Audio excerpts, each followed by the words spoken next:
Hello and welcome to the Dublin City Development Plan pre-draft public consultation. My name is Sinead O'Donnell and I'll be your host for today's event. I want to begin by thanking you all for taking the time to be here today. These are unprecedented and extremely challenging times, and I know that Dublin City Council very much appreciates your participation in this process, particularly at this time. This is your city. And Dublin City Council wants everyone, youth groups, older citizens, businesses, community organisations and local residents, to have your say on the city's future. This is the first stage in preparing the new Dublin City Development Plan for 2022 to 2028. And as part of this first stage, a strategic issues paper has been prepared, providing an overview of the key themes and some of the issues and challenges that are likely to be considered in this new plan, such as transport, housing, culture, climate action and retail. This webinar is focused on the theme Green City and Sustainable Infrastructure. And the purpose of this webinar is to provide you with an overview of this theme, to hear more about it, to ask questions and to gather more details before having your say and making your submission. There may be some of you here who have already read the strategic issues paper on the website and maybe even have made a submission, while others here may be participating in the process for the very first time. Regardless of your experience, Dublin City Council's hope is that each and every one of you will log on to the website www.dublincitydevelopmentplan.ie and share your views. You'll see displayed now on your screen the strategic issues paper that you can read on the website. To share your views, simply click Make a Submission, seen here at the bottom of the screen. A submission does not need to be a long report. It can simply be your ideas on how the city can be improved in the future. You can also share your views by post, by writing to Development Plan Team, Planning and Property Development Department, Dublin City Council, Wood Quay, Dublin 8. And the public consultation period is open until 4:30 p.m. on February 22nd. Now, the format for today's webinar is very interactive. We'll be hearing two short presentations on this key theme, and then we'll be hosting a live Q&A session with our panel of experts on what's being discussed. And joining us on the panel today is Leslie Moore, Head of Parks, Biodiversity and Landscape Services at Dublin City Council, Deirdre Scully, Deputy City Planner at Dublin City Council, and Erica Casey, Senior Planner at Dublin City Council. Now, throughout the presentations, please feel free to get involved. On the right-hand side of your screen, there's a Q&A facility where during the webinar you can ask questions on the new Dublin City Development Plan. And once the two presentations are complete, the panel will then be live to answer your questions, and the panel will endeavour to answer as many questions as possible throughout the webinar today. We'll now begin with our first presentation. May I introduce Leslie Moore, Head of Parks, Biodiversity and Landscape Services at Dublin City Council, and Leslie will be speaking about a green city, parks and amenities. Parks and open space are part of the infrastructure of a city, and they have been since the 1963 Planning Act. Parks and open space have to be considered in the same way as residential zoning, commercial zoning and industrial zoning to facilitate the proper development of a city. Particularly with regard to a capital city as well, the role of parks are important in terms of promoting the city for investment, for business and as a place to visit. These are the strategies which I suppose sit below the city development plan, the park strategy, the Dublin City Tree Strategy, the Biodiversity Action Plan, and the Invasive Species Action Plan, and also the Place Strategy, which is an important element. All of these strategies, with the exception of the Parks one, ran out in 2020, and they will be renewed in the current year, 2021, which coincides very well with the development plan. The Park Strategy goes up to 2022, and we will be looking to review that at that time. This is Weaver Park in the Liberties, opened in 2017, the first new park probably in 100 years within the canals. And this is the heart of this area. It's the place where people meet. It's a place where children meet. It's a real centre for the community. The value of parks really is really important from the point of view of people, from a health perspective, for physical recreation, but also for people's mental health and respite, particularly during the current pandemic. Parks are also important from an environmental perspective because they do help to sequester carbon dioxide from the atmosphere. They take pollutants from water and from the air, and they also help to accommodate urban drainage, which with more frequent downfalls is important to prevent local flooding. This is the view of the city centre. Shows how densely it's such a dense network of spaces, and it's very different to the area outside the canals. The area outside the canals are suburban areas, much like other cities, but the area within the canals is very different, and it's not the same in terms of how open space and trees are provided. I mentioned just a short while ago about the importance of parks and open space for health. There's a lot of anecdotal evidence for that, surveys carried out during the pandemic by Dublin City Council itself, but also a lot of research internationally and done more recently by the EPA, which shows how important parks and open space and people being able to get close to nature, how important that is for people's health and well-being and the longevity of life. In terms of the city centre, there is a requirement under the Sustainable Development in Urban Areas document for open space provision. But within the city centre, in the Liberties, the Northeast Inner City and Stoneybatter, there is a deficit of open space, which we have found in our park strategy.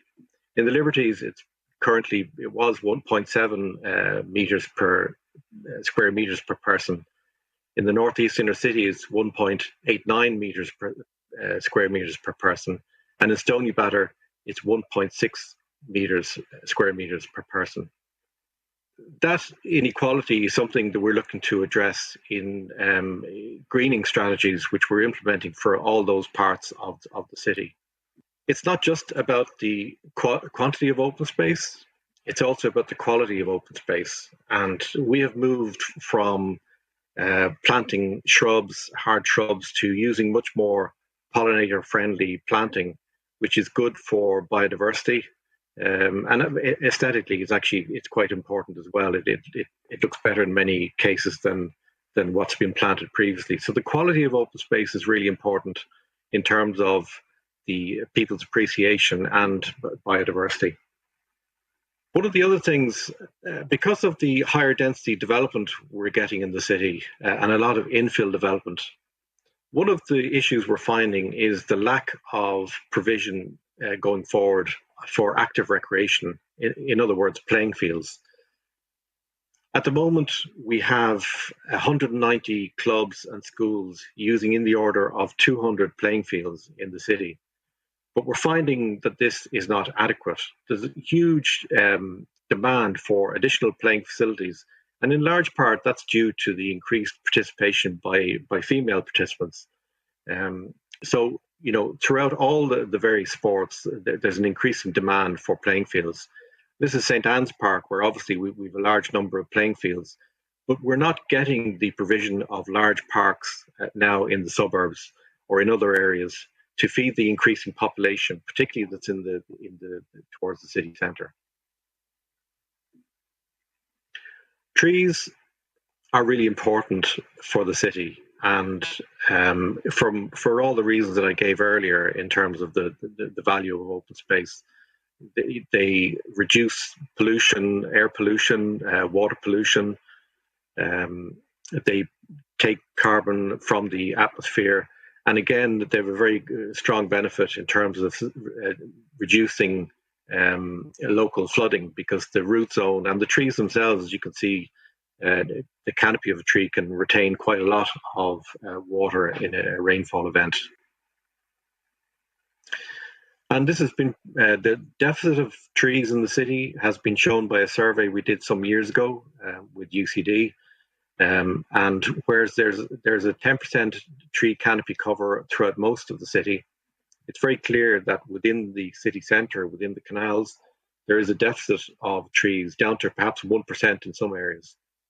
So that's something we need to look at and review, and something we are looking at, and it will be highlighted in the development plan. And I mentioned these greening strategies that we are looking at. Liberties and Weaver Park was one of those strategies. It was one of the earlier ones. We're also working now in the northeast inner city, and you will see interventions happening there, a lot of them in 2020, more to come in 2021. And this is an example in Stoneybatter, where we've yet to carry out any significant work, but the plan is now in place. And streets in Stoneybatter which are totally bereft of trees or green, and we know the benefits that the green brings to people's health and well-being, can be transformed by tree planting. And this is really civil engineering work at the end of the day, because this involves build outs onto the road to incorporate the space for tree roots to establish. But obviously this will have greater benefits for the population here and for the environment. In terms of biodiversity, Dublin City has a wealth of biodiversity, which is recognised. We have a number of Natura 2000 sites, mainly around Dublin Bay. We have a national nature reserve on the Bull Island, which is managed by Dublin City Council. And we have UNESCO acknowledgement of the importance of wildlife in the Bay. So we've a UNESCO Biosphere Reserve designation, within which we work with our partners in Fingal, Dún Laoghaire and Dublin Port Company. But there are issues with regard to biodiversity in the city. A recent habitat survey we've carried out shows that there is a big decrease in the amount of semi-grassland and scrub areas. So areas that mammals need to survive. It's something we need to look at. While we have a lot of wildlife nature areas on the river valleys, particularly the Talca, which is the least impacted by man, we need to look at how we can link these together. And what we've derived is actually the railway lines are really important for linking the river valleys together. And that's something that will come out of our biodiversity action plan, which, as I said, will be renewed in 2021. So the challenges for us in the next development plan is the deficit of green space in some parts of the city. And this is something we need to look at in terms of what could be done. In some cases, we cannot provide additional green space, but we can provide green interventions through tree planting, pocket parks, and they're the opportunities we need to look at. And we're trying to do that through our greening strategies. Another challenge is we've a growing deficit of public open space for active recreation and playing fields. We need to see how we can address that in future planning. Our tree canopy deficit, particularly within the canals, but also in other parts of the city. How can we grow the urban forests?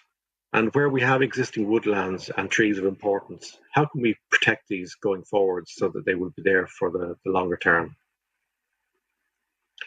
And fourthly, the enhancement and protection of biodiversity. Obviously, we're in a biodiversity crisis.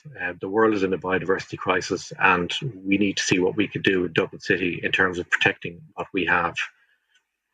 All of these challenges also support the objectives of green infrastructure planning and the climate change action plan.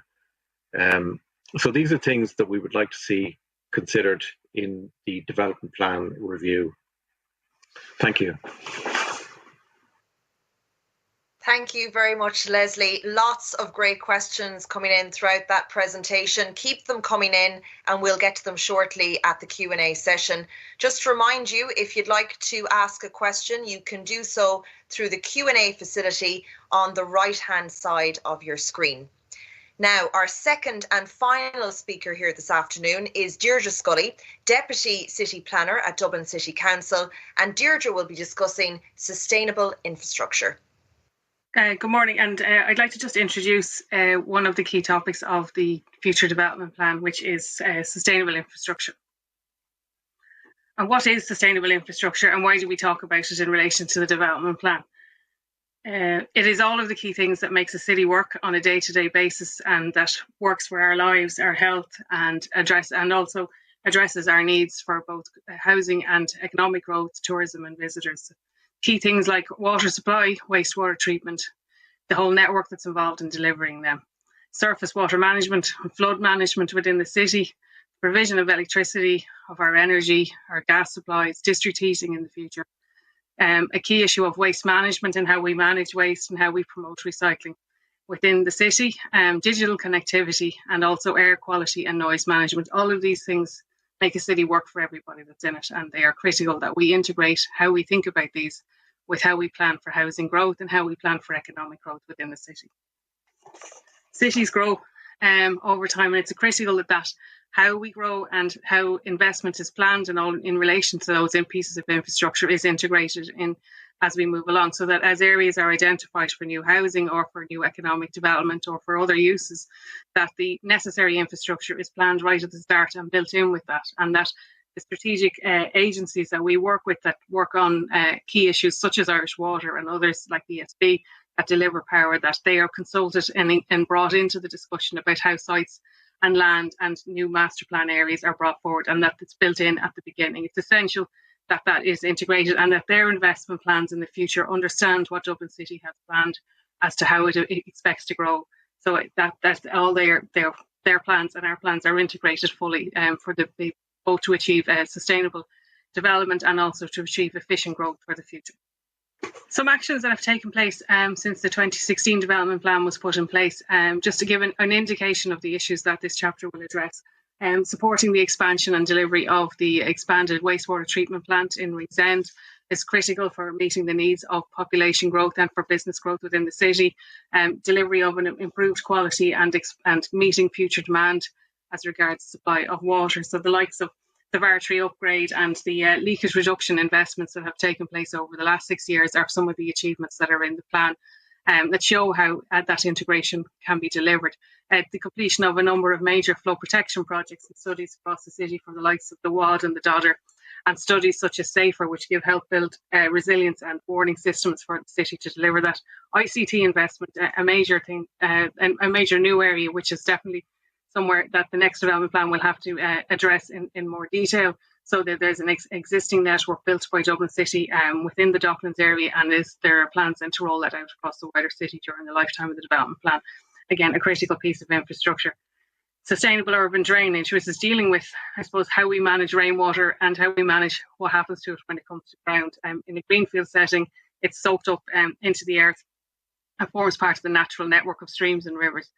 Within an urban setting, we need to manage that water so it doesn't all hit the drains system all at once, which causes challenges for the city as regards possible flood risk and also from an environmental point of view. So how we manage that within new developments, both as part of the planning application process, but also in planning out new areas, so that we have places for water to remain and to be held back in a naturalised environment, so that it goes into the river system without putting undue pressure downstream.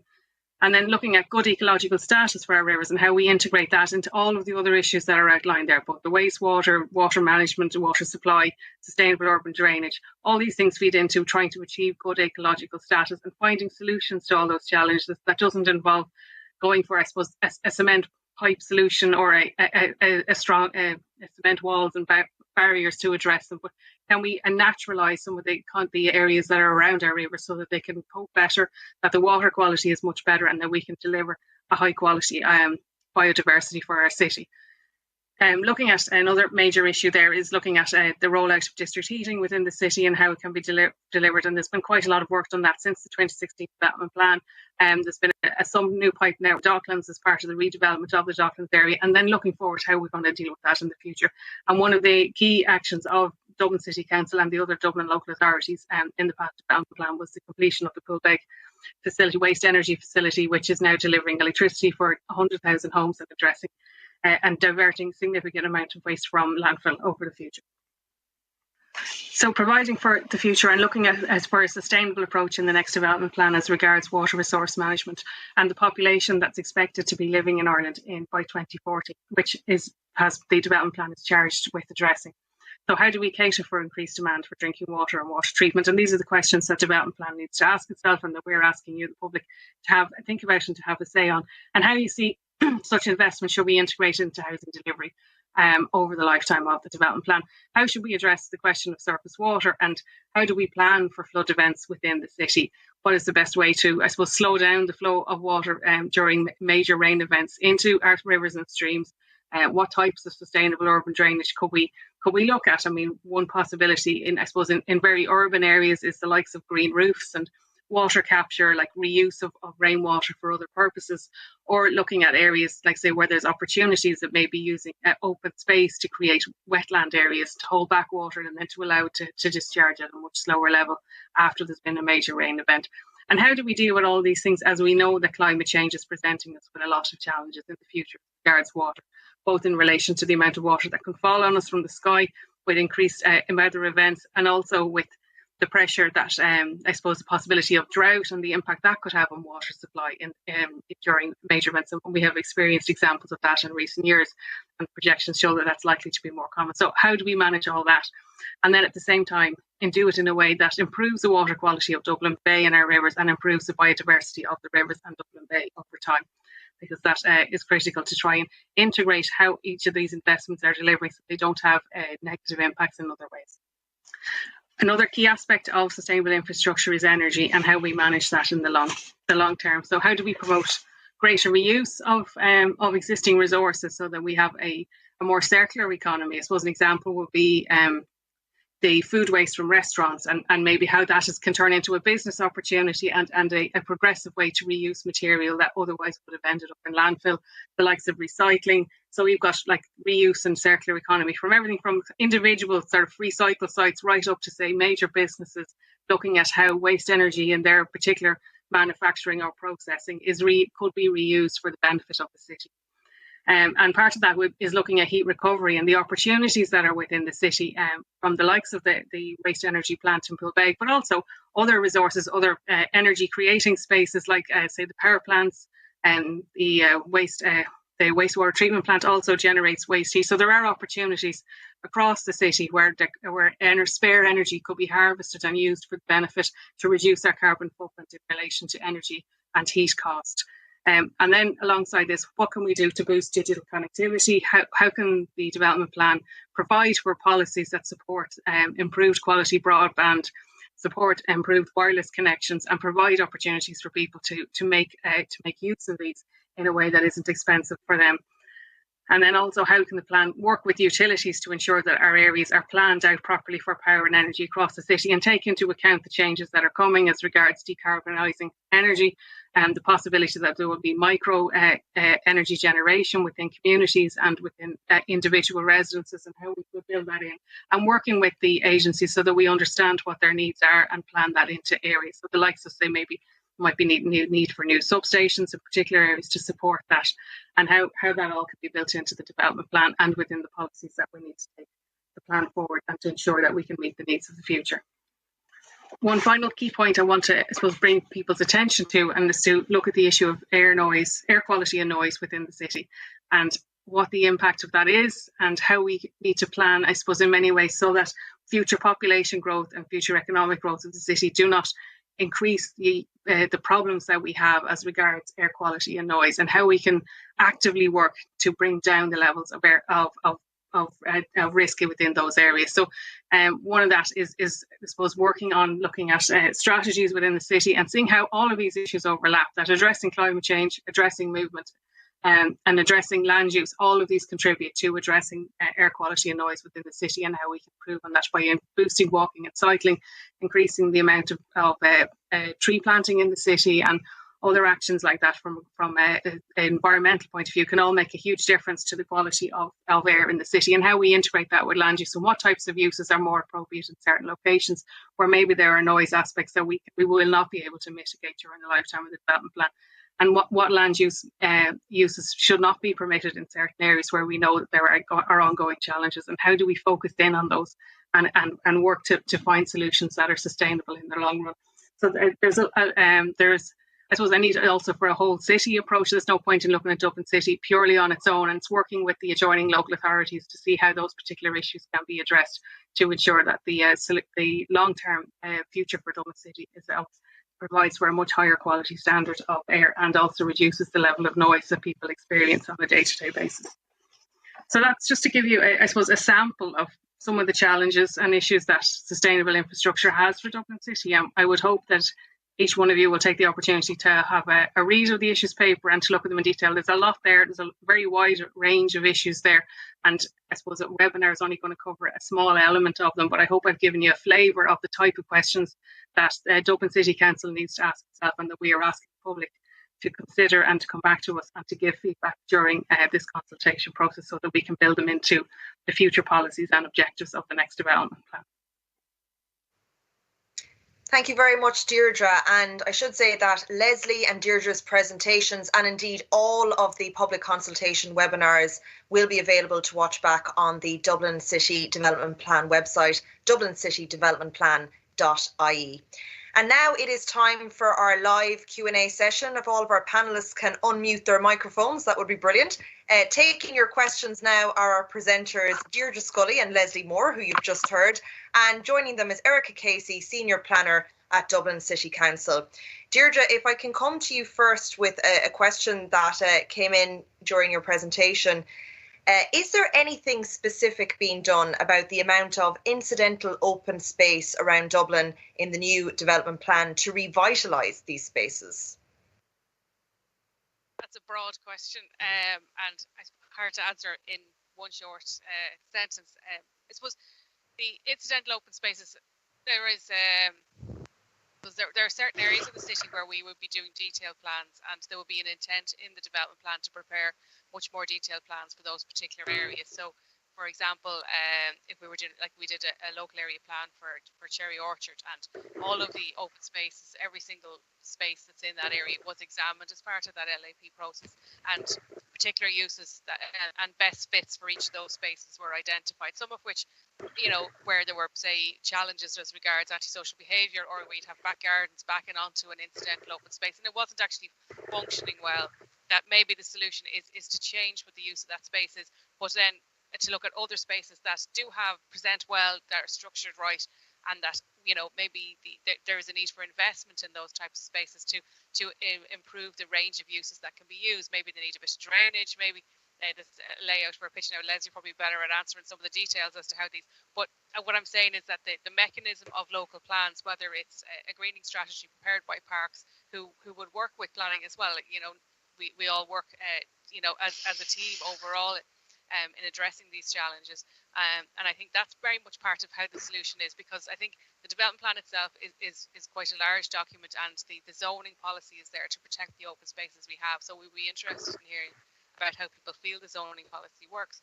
But when you get into the small scale stuff, I think local studies and strategies may be the best way to do that, and maybe there's a need in the development plan to have objectives to undertake strategies for certain areas where people feel that maybe there is a need to look at them, and for the likes of the planning department and the parks department maybe working together to deliver some of them.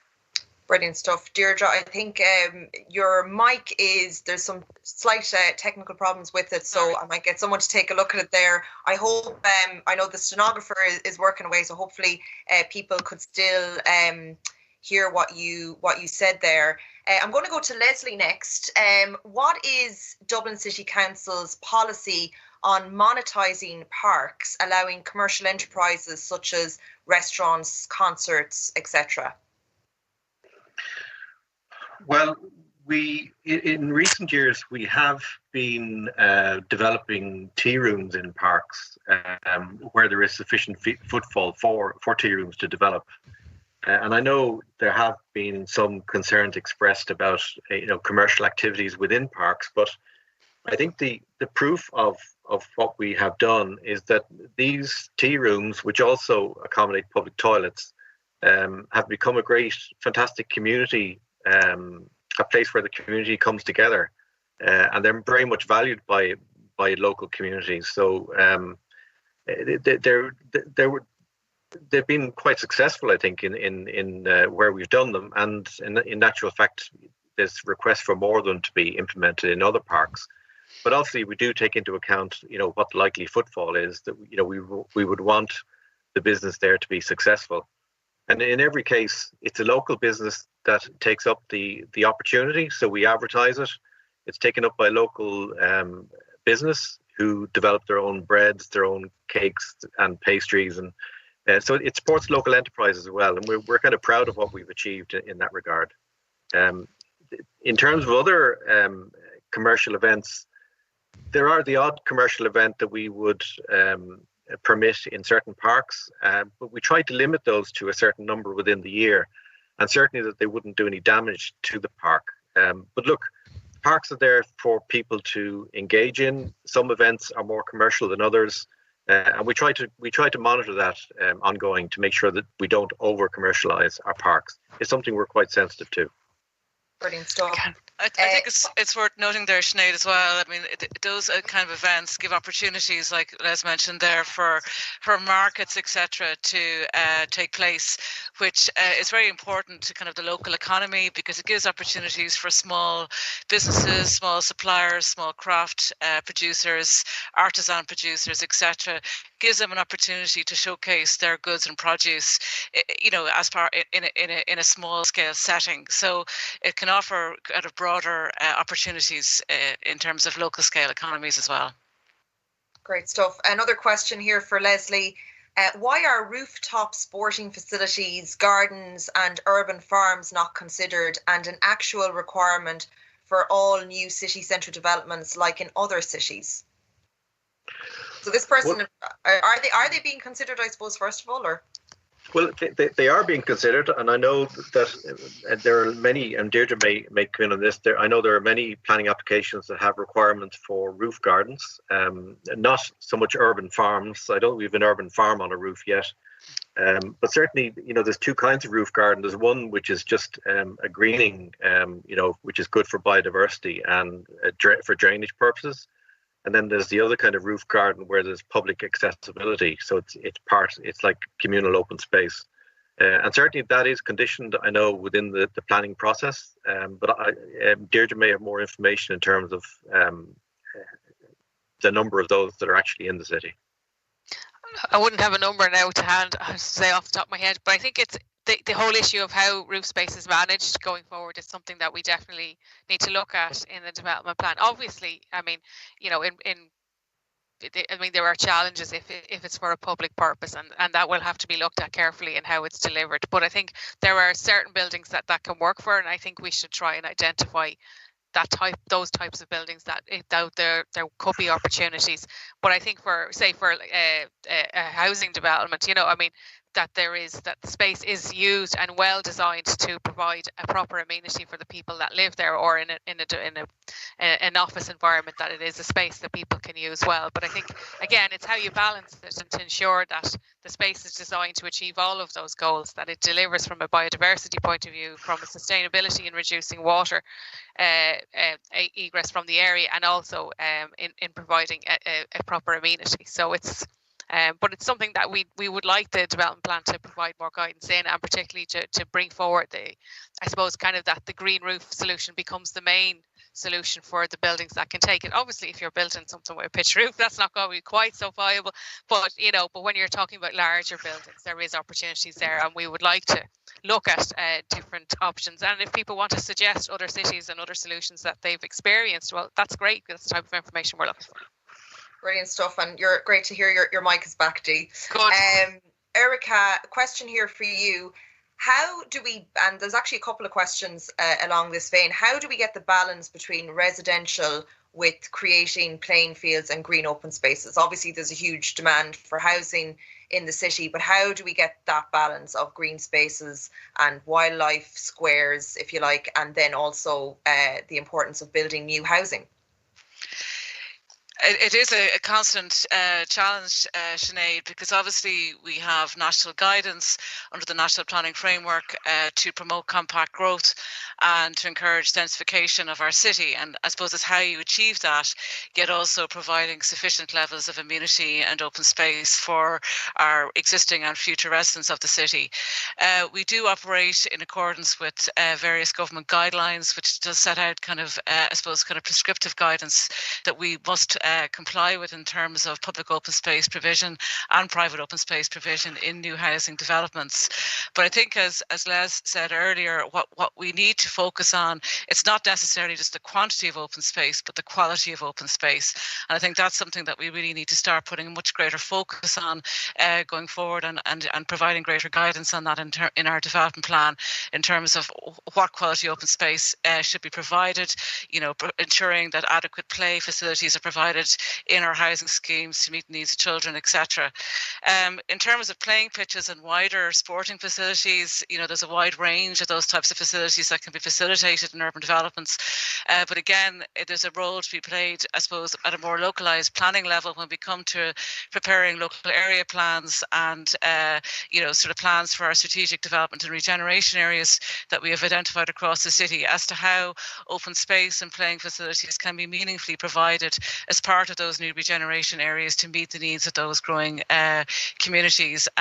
So at the moment in our current development plan, we have identified a number of those strategic areas, and that's is likely to be a concept that we bring forward. So again, would welcome people's views on where they think those regeneration or those strategic development areas should be. And as part of those, we prepare kind of guiding principles or guiding criteria as to what should be developed in those areas. So again, ensuring that we have adequate playing facilities and recreation amenities will be an important part of those guiding criteria. So that's just some of the ideas. I don't know, Deirdre or Les, if you've anything you want to add to that. No, I think as you say, Erica, I think it needs to be done on the basis of local area plans and framework plans that are produced for different parts of the city, because the provision of spaces for playing fields, it has to be planned at that scale. An awful lot of the planning applications that I suppose the City Council deals with are for more infill development, so there isn't the space there to develop the larger playing fields, the kind of active recreation areas. So it does have to be done on the basis of local area plans, which I know the City Council is looking at. Question here for Deirdre. Are there opportunities to promote aspects such as green roofs, living walls, etc., as options to support urban biodiversity and connectivity? Absolutely, and Dublin City Council would be particularly interested in expanding, I suppose, what is often called SUDs, which is sustainable urban drainage. And these green roofs is one part of it, living walls is another part, and there have been which has been implemented over the last number of years in the City Council through the planning application process, and that all developments have to address it somewhat. But it's taking it a step further and looking at newer, better ways of doing it. And there's a lot of lessons learned in the last number of years. There's some great SUDS interventions that have been done in newer developments, but there are others have not been quite so successful. So it's like, what can we learn from what we've done, and what can we learn from other cities across the world as to how that type of green intervention to address drainage challenges can be done? And it is something that the city is actively working on at this time, and we would be keen to hear people's opinion, because it's something we definitely want to expand on and provide more detailed information on how to deliver it better in the city. Question here for Leslie. Are there volunteer programs and opportunities for the community to get involved in the parks?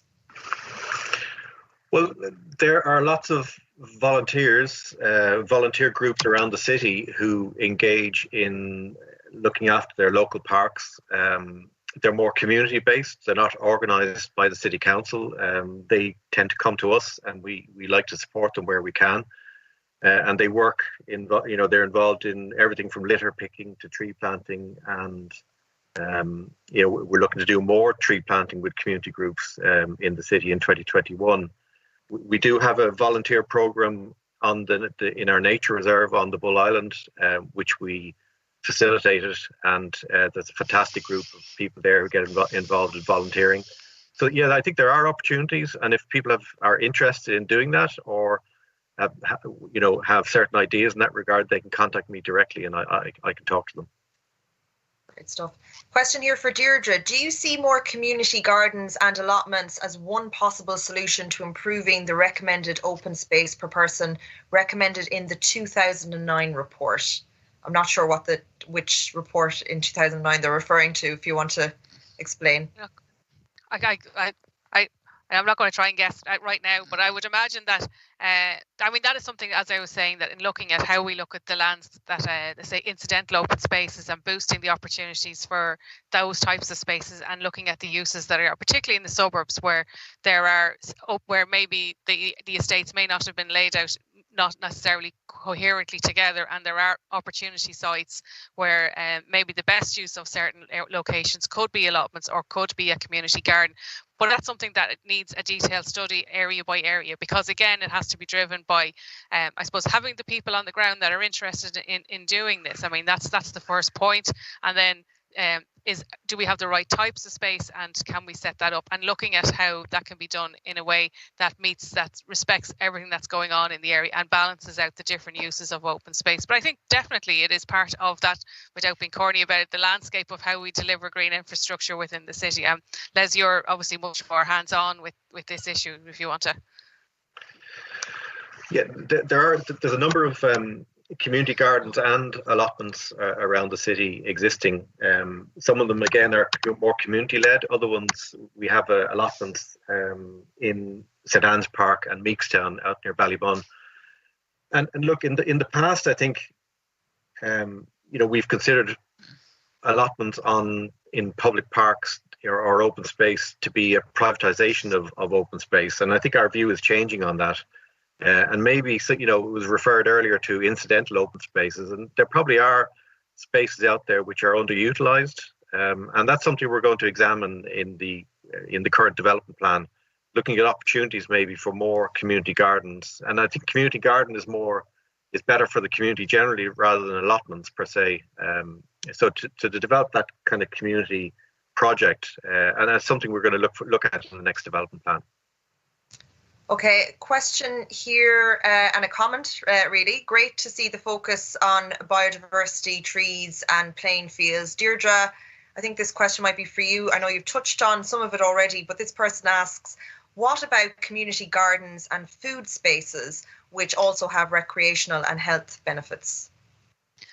Well, I think that's very much related to, I suppose, what we've just said, and that developing community gardens, and a lot of the community gardens that are in the city sometimes are in school sites, which is wonderful in that way, and or other projects like run through the health services. And I think those type of opportunities are brilliant for the city, and then how we use certain types of land, particularly land that's zoned for housing or health or educational purposes, that the developing of that little pocket of space that can be used as a tool for children to experience what it's like to grow potatoes, that is wonderful. And again, promoting that within the development plan and supporting those initiatives. And I'm sure on the ground, the Parks Department provide support for people to engage in those small projects. And I think that's something we can definitely put in objectives to support and to engage with other organisations that are interested in delivering it. There's, those type of spaces, they are very much those type of uses. They have to be led by the people who want to bring them on. It's no point in us going out and just picking them randomly.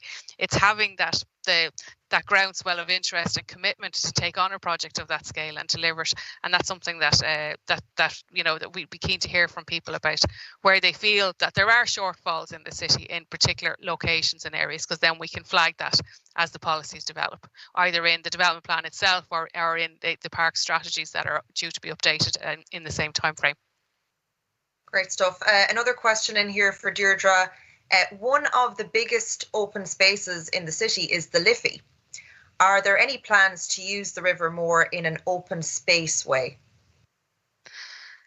That's a very valid point, isn't it? I think the Liffey is is a wonderful asset for Dublin, and it changes in character as it passes through the city. And I think there are real opportunities in different areas and how we deal with it. Obviously, when you look at down by Island Bridge and the way it's used by the boat clubs and the gardens there, the more memorial gardens, and looking at opportunities of opening them up and getting people to use that space a bit more, making the connections better into those locations is something that we're keen to achieve, so that people can experience and enjoy them much better, and walk circuits and loops around the city from within the town or wherever, that there is clear pathways that people can follow that are high quality and well signposted and have your mileage marks marked out, but I think within I suppose when you get into the core area of the city, and I'm particularly looking at Docklands, it's promoting the use of the Liffey for water sports and the opportunities for, like, say, the rowing clubs,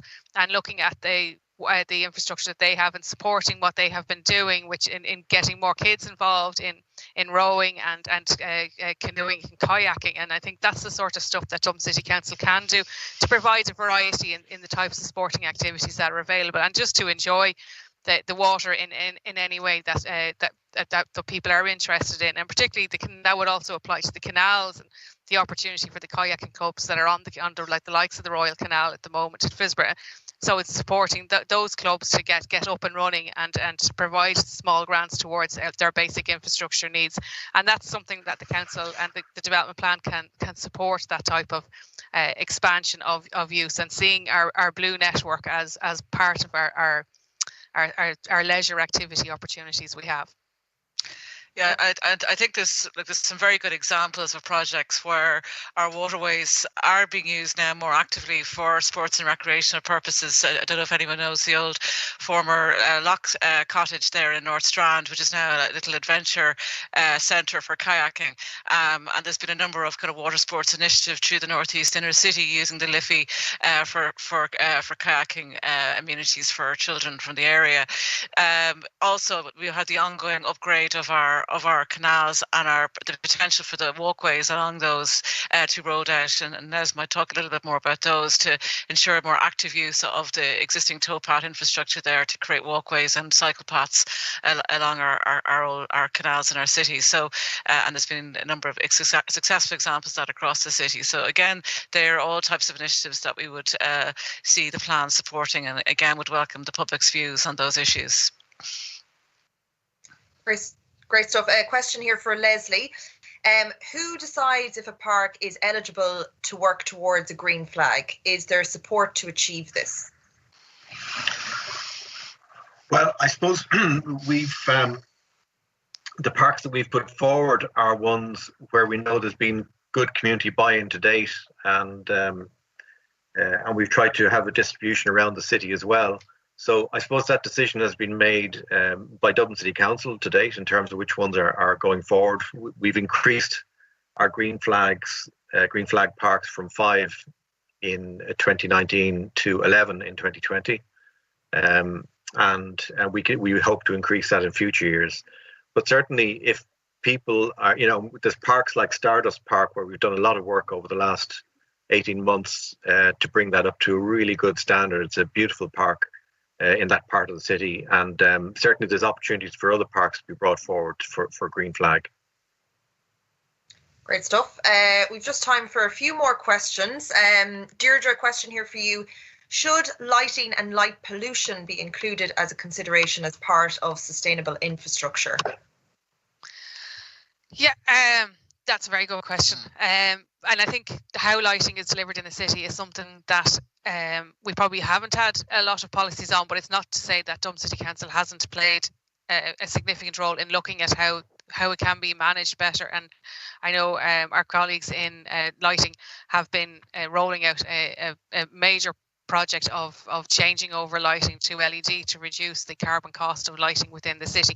I think within development management and at local area plan processes, the issue of lighting is looked at as part of that, particularly where the issue overlaps with biodiversity. And I think that's where something that needs that we absolutely take into account. And I think we can have policies and objectives in relation to, because it is essential that how lighting is used and how it is balanced in certain areas, so that its impact, that it's put at its best where it's needed, and that how lighting is designed and delivered is respectful of the conditions that it's within, so that if it's in a sensitive area like along the canals where there could be a risk of impacting on bats, that the design of that lighting reflects that. But again, this is something that it's very much down to the individual circumstances of each location, how it's done. At a wider strategic level, Dublin City Council is heavily investing in reducing its carbon footprint and the public lighting by replacing the lighting, and that is an ongoing project that has been delivered over the past few years and will keep going. So, but I hope I have answered the question well enough for the person who has posted. Great stuff. Another question here for you, Deirdre, actually, okay. Yeah. While you're there. This person says, great talk and great discussion. You mentioned business opportunities regarding distributing food waste. How can we best enable circular economy business models like this throughout Dublin? Well, I think this is something that the local, that the Dublin City Council has a local enterprise office here, and that is something that they have engaged in a number of times, and it's something that we could push forward, and I think that there's opportunities there to develop that. And I suppose Dublin City Council is a facilitator in creating those opportunities rather than being, I suppose, the organiser. So that's something that if people think that the council needs to take a greater lead on, that maybe we should build it in as something that is an action going forward, and looking at I suppose organising events and link-ups between businesses that maybe could get involved in a circular economy, or running a webinar maybe particularly focused on that during the lifetime of the plan. There are a lot of opportunities there. Again, that's something that's very much, you'd need to have somebody working on a strategy and getting involved in that, and it's hands-on rather than purely policy driven. What we would like to put into the development plan is to recognise that it's an opportunity and that we need to address that. So maybe what the development plan can look at is looking at maybe the planning conditions of certain types of uses, and that there are opportunities to come from that. And one of the examples would be energy, which is can be a byproduct of certain types of uses within the city, and conditioning that energy is made available for future use where it is appropriate. So the likes of, say, a data centre, which generates vast amounts of heat, that rather than that heat being lost to the economy, that maybe it could be in the future tied into some sort of district heating model, whether it's just a local one or whether it's a much bigger one down the road. Our Leo office also support Modus, which is a training initiative for small to medium enterprises on the circular economy, and kind of, I suppose, explaining the concept and how opportunities, can be exploited in small scale businesses. So our listeners may be interested in that initiative and can find out more information on that through our Leo office. Excellent. Question here for Leslie. How does the provision of large car parks at city parks fit in with Dublin City Council's ambition of achieving a 15-minute city? Well, I don't think we have large car parks in any of our parks. We have a proposal at the moment to extend the car parking in St. Anne's Park, but that's really to cater for the existing need there. There's a certain threshold there within which you have to facilitate access for people. But certainly, for example, in the Bull Island Nature Reserve, we've removed almost half the car parking on the Causeway Road there over the last year. So we're certainly not facilitating large car parks. The intention is that people would access parks by cycling, by walking, and most parks are local, and that we'd want to encourage that. But in some cases where you have in St. Anne's Park, we have the Red Stables where there's a market and there's a restaurant and there's other activities going on there. There's a certain threshold of car parking that is required to facilitate those activities. Great stuff. Okay, we've just time for one or two more questions. There's a question here for Erica, and it's about managing waste. Should Dublin City Council's key objective not seek to actively promote reduce first, then followed by reuse, recycle, with waste to energy as a last step? This person asks. Deirdre might have more expertise on this, but we do actively encourage that, and then we also do have policy about, we have policies to do with recycling and reuse and management of waste, but then we also have policy to do with district heating, which is I suppose a different way of using waste more sustainably to provide a heat source and to provide heating across a community such as we have down in Poolbeg. I don't know, Deirdre, maybe you have more information on that from your experience. I suppose the development plan itself looks at the land use aspects of waste, and what we're looking at is how, when we plan out new neighbourhoods and the city, how can we put in the infrastructure that's necessary so that we can manage waste better? The management of waste itself and the whole programme around the council's policy on that is through a different plan process where the 4 Dublin local authorities work together, and that plan is there, and it is reviewed also every set number of years, and we can put up a link about that later on the website. But it's just, I suppose, from a planning point of view, and what the development plan needs to do is to take on board how do we address those things. So absolutely, reduce is the first, and it will always be the first, but in looking at planning policy, we have to look at the others and ensure that we have the infrastructure. So what's critical from our perspective is making sure that when we build out new areas of the city, that we put in the infrastructure that's needed. Have we designated an appropriate location for bottle banks that is going to be acceptable and tolerable, because they can be noisy and people can give out about them and then look for them to be moved. So it's designing at a very micro scale that type of infrastructure in, designing, when say there's an upgrade of a street within the city, putting in the infrastructure to allow the street cleaners and having the space for them within the city, within the urban area, so that they can keep all their machines that are necessary for looking after waste, and putting in the new bins that offer recycling. In Les's example, one could be the provision of the water fonts now in parks that are being rolled out to reduce plastic waste. And again, that's all about reducing, I suppose, providing all the infrastructure that's needed. On a bigger scale, at a more strategic level, it's looking at our industrial lands and saying, well, we need to keep a reserve of industrial lands within the city, because there are certain types of uses we need, and we need to keep them so that we can provide the services that are needed. And recycling is absolutely essential for a good waste management strategy, but it's not always a great neighbour. So it's ensuring that the lands that are dedicated for those particular purposes are there and available, and that we haven't allowed housing encroach in certain locations, so that we can provide those types of spaces. And looking at it in the wider context, and that's why there is a Dublin region waste management plan, because maybe the solution for certain types of uses is just to cross the line in one of our adjoining local authorities. Because waste isn't just a city issue, it has to be addressed for the whole of the city, the whole of Dublin, essentially. Great stuff. We've just time for one more question. Briefly, Deirdre, if you could answer this one question that came in. Are Dublin City Council doing anything to create awareness of sustainable urban drainage systems and their benefits? Yes, I think there's work being done on that, and I don't have all of the information on that to hand right now, but it is something that the development plan itself is looking to address by, I suppose, putting more emphasis on it in the development plan and to bring it forward. And when we launch the draft, we'll be highlighting that when the process of writing the draft plan is complete later this year.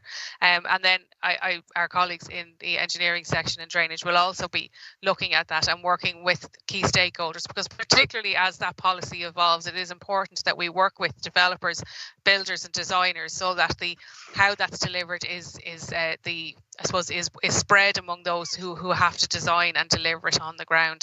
And I think that's a critical stage as the plan moves forward and as we change and evolve our policy. So I think that's something that will come, and I think that's something that we will definitely aim to bring forward for discussion when the draft is completed. And Drainage are actually doing a detailed study. They have consultants engaged at the moment who are doing a very detailed analysis and assessment of how SUDs can be more successfully implemented both in public and private sector developments in the city, and setting out a sort of a suite of measures to achieve that. So, looking at, I suppose, greater innovation in terms of how SUDs can be provided. We talked about green roofs earlier, so that is one area that I think will be much more actively promoted in the future as as a way to address this issue, and also looking, how open space and green spaces can also be adapted to include appropriate measures to deal with SUDS in a more effective way. So it is an area that will have, I think, a much greater emphasis going forward in the plan. I think there's an acknowledgement that our system can't continue with the extent of runoff that it has, and we need to, provide greater opportunities for implementation of SUDS and other green infrastructure measures. That's brilliant. Well, listen, that brings us to the end of today's webinar. My thanks to all of our speakers and to you, of course, for all the great questions and for your participation. A reminder again that you have until February 22nd to make your submission and to have your say on the future development of Dublin City. You can do so online or by post. If you want to go online, you can log on to dublincitydevelopmentplan.ie, where you can read the strategic issues paper and all of its key topics and make a submission. Or you can have your say by post by writing to the address seen there on screen. And a reminder again that all of the public consultation webinars that are taking place this week will be available to watch back on the Dublin City Development Plan website. I'll leave you now with a quote from Dr. Martin Luther King, who once said, "Our lives begin to end the day we become silent about the things that matter." Your city matters, your views matter, so don't be silent. Make a submission and help shape the development of our capital city for future generations. Thanks for watching and take care.